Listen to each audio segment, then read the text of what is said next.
Shalom, salam sejahtera bagi kita semua.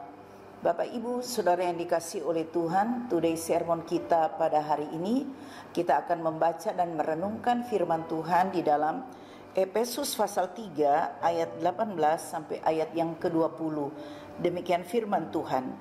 Aku berdoa supaya kamu bersama-sama dengan segala orang kudus dapat memahami betapa lebarnya dan panjangnya dan tingginya dan dalamnya kasih Kristus, dan dapat mengenal kasih itu sekalipun ia melampaui segala pengetahuan.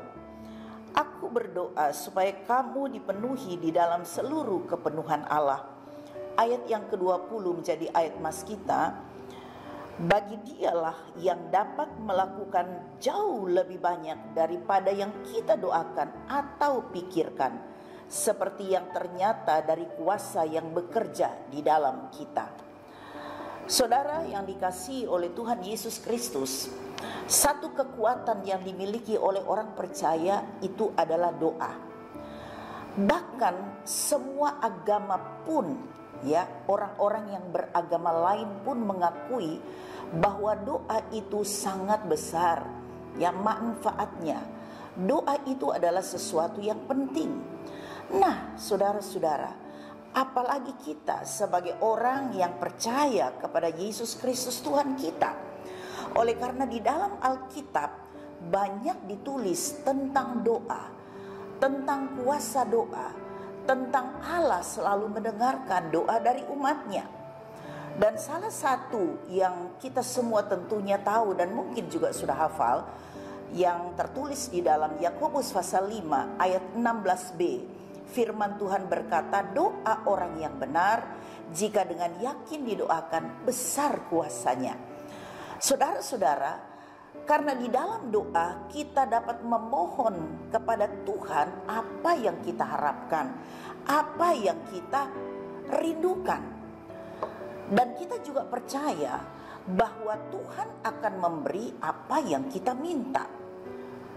Tentunya di dalam doa itu ada kepastian, itu adalah keyakinan kita sebagai orang yang percaya kepada Yesus Kristus Tuhan.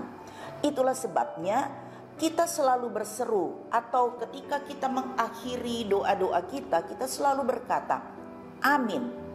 Artinya, ya benar, jadilah demikian adanya.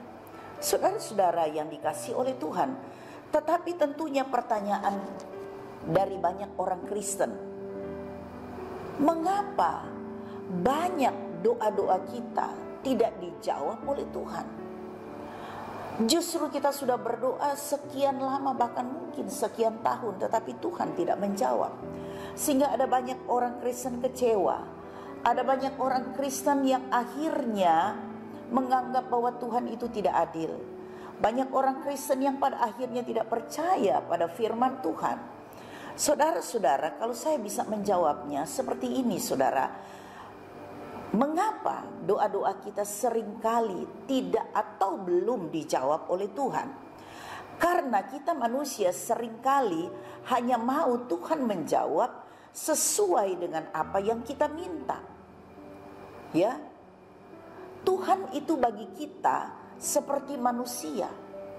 Jadi kalau apa yang diminta, itulah yang dijawab. Tetapi Tuhan itu bukan manusia. Saudara-saudara yang dikasihi oleh Tuhan, kalau Tuhan tidak menjawab sesuai permintaan kita, itu berarti menurut pemahaman kita, Tuhan tidak adil. Dan firman-Nya tidak bisa dipegang. Jadi tidak semua firman itu adalah sesuatu yang benar. Itu dalam pemikiran kita. Saudara-saudara, saya merenungkan seringkali kita ini orang-orang yang mengaku percaya kepada Tuhan berlaku seperti anak balita yang meminta sesuatu kepada papa mamanya. Contohnya ada seorang balita, dia minta permen, apa yang dia tunjuk, mungkin ada sesuatu, permen atau apalah, dia tunjuk kepada orang tuanya. Karena itulah yang bagi dia itu yang enak, itu yang sesuai seleranya, Tetapi bagi orang tuanya, apa yang diminta itu tidak baik bagi anak seumuran dia. Mungkin juga apa yang dia minta itu bisa berbahaya. Mungkin yang dia minta itu permen karet, atau sesuatu yang memang belum pantas untuk dikonsumsi oleh anak seumur dia. Saudara-saudara, itulah sebabnya papa mamanya menolak permintaannya. Dan orang tuanya mau memberikan permen atau makanan yang berbeda, tetapi rasanya akan lebih enak. Atau mungkin di dalam kue atau permen yang akan diberikan orang tuanya kepada anak itu, rasanya mungkin itu lebih lezat, ya, lebih enak dan lebih bermanfaat. Tetapi tentunya si anak harus bersabar dulu. Namun saudara-saudara, pikiran dari anak itu masih terlalu sederhana, apalagi anak balita. Dia hanya mau supaya segera diberikan. Nah saudara-saudara, kalau tidak diberikan, maka dia merasa bahwa orang tuanya itu jahat. Orang tuanya tidak sayang kepadanya sebab tidak memberikan sesuai dengan seleranya atau permintaannya. Nah saudara, seperti itulah seringkali perlakuan kita atau perilaku kita seperti anak yang masih balita itu. Perilaku kita terhadap Tuhan. Saudara-saudara yang dikasihi oleh Tuhan, karena itu kita harus menjadi orang Kristen yang dewasa secara rohani.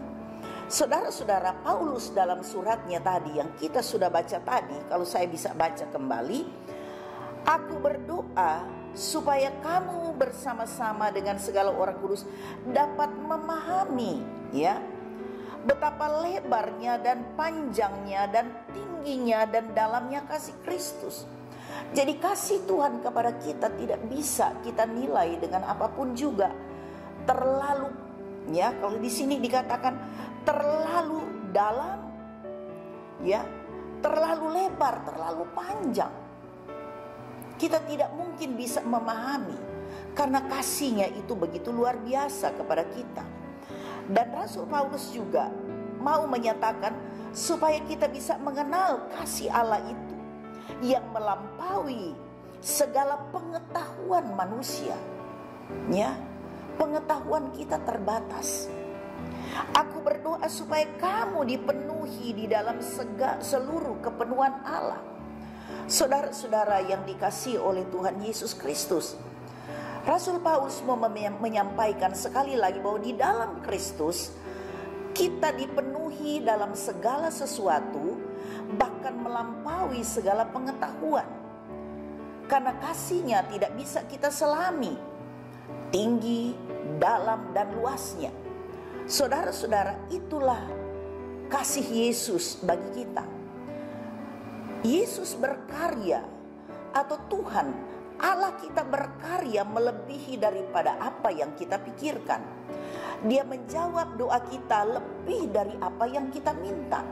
Di dalam ayat yang ke-20 dikatakan, bagi Dialah yang dapat melakukan jauh lebih banyak daripada yang kita doakan atau pikirkan, seperti apa yang ternyata dari kuasa yang bekerja di dalam kita.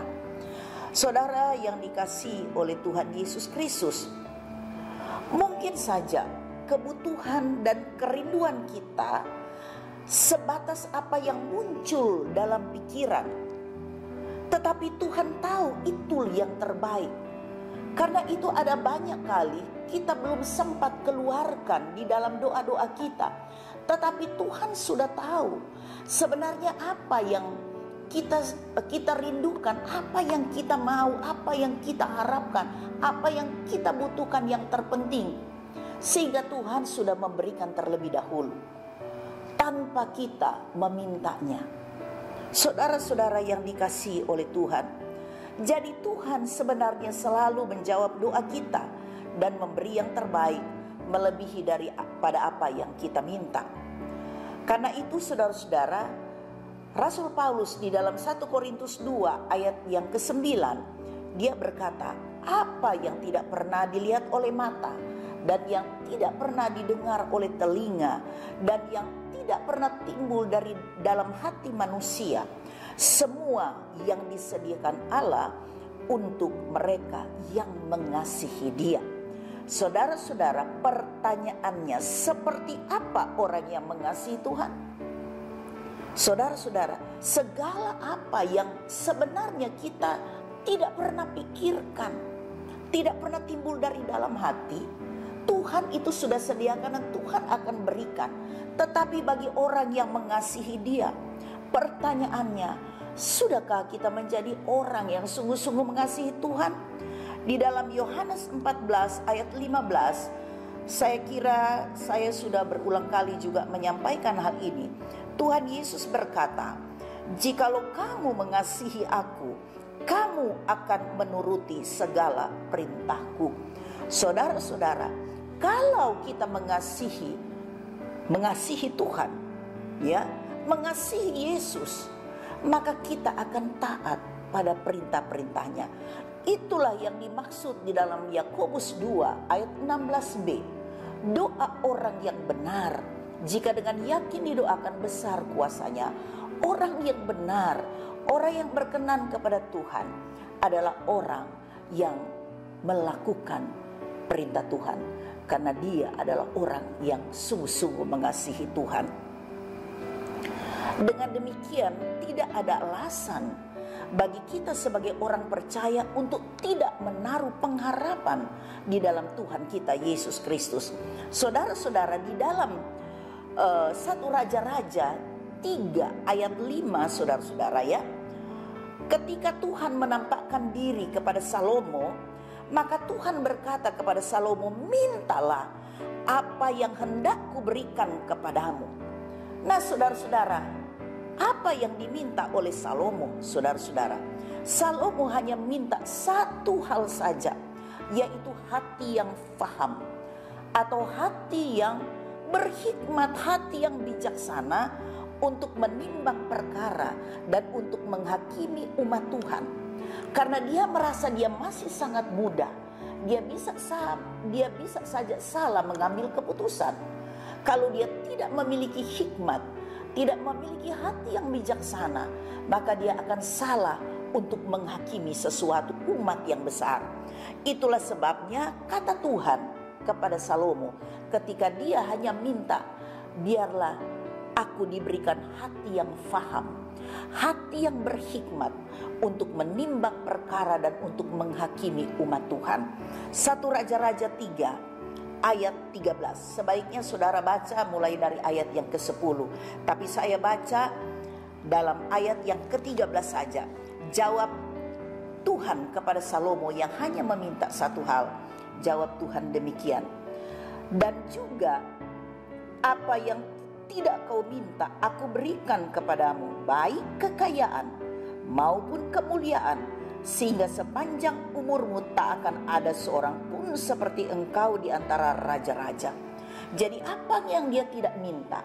Dia tidak minta umur panjang, dia tidak minta kekayaan, dia tidak minta supaya musuh-musuhnya itu dikalahkan. Dia tidak minta itu.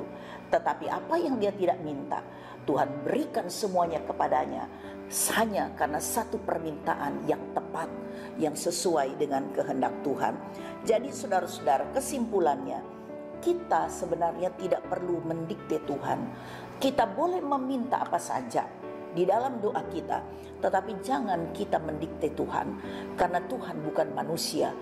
Hikmatnya, kekayaan dan pengetahuannya itu sangat dalam, ya, tidak bisa kita lukiskan dengan kata-kata.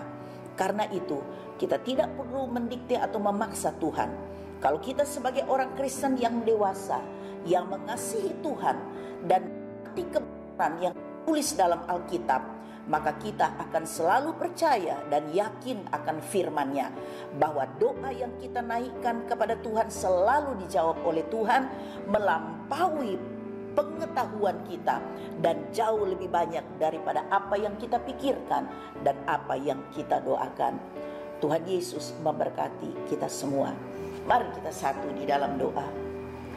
Bapa di surga, biarlah firman Tuhan yang sudah kami dengar bersama membawa kami untuk semakin mengerti bahwa Tuhan, kasih-Mu itu luar biasa kepada kami. Engkau tahu apa yang kami butuhkan dalam hidup kami.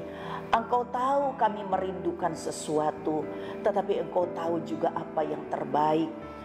Jika sesuatu yang kami minta itu akan mencelakakan kami, maka tentunya Tuhan tidak menjawab. Tuhan menjawab apa yang terbaik untuk kami. Biarlah kami semua sebagai orang yang percaya mengerti akan apa yang menjadi kehendak Tuhan bagi kami. Kami juga sadar bahwa Engkau adalah Allah yang baik, yang selalu mau memberi yang terbaik bagi anak-anak-Nya. Terima kasih Tuhan. Biarlah Roh Kudus akan menerangkan lebih jauh bagi kami semua. Semua kami yang sudah mengikuti Today Sermon pada hari ini, biarlah semua kami diberkati oleh Tuhan, dan kami akan semakin bertumbuh dalam iman dan pengenalan akan Engkau dengan benar. Kami menjadi orang-orang yang dewasa secara rohani untuk mengerti kehendak Tuhan, dan kami percaya segala sesuatu yang terbaik Tuhan pasti karuniakan bagi kami. Dalam nama Yesus kami sudah berdoa, kami mengucap syukur. Haleluya, amin.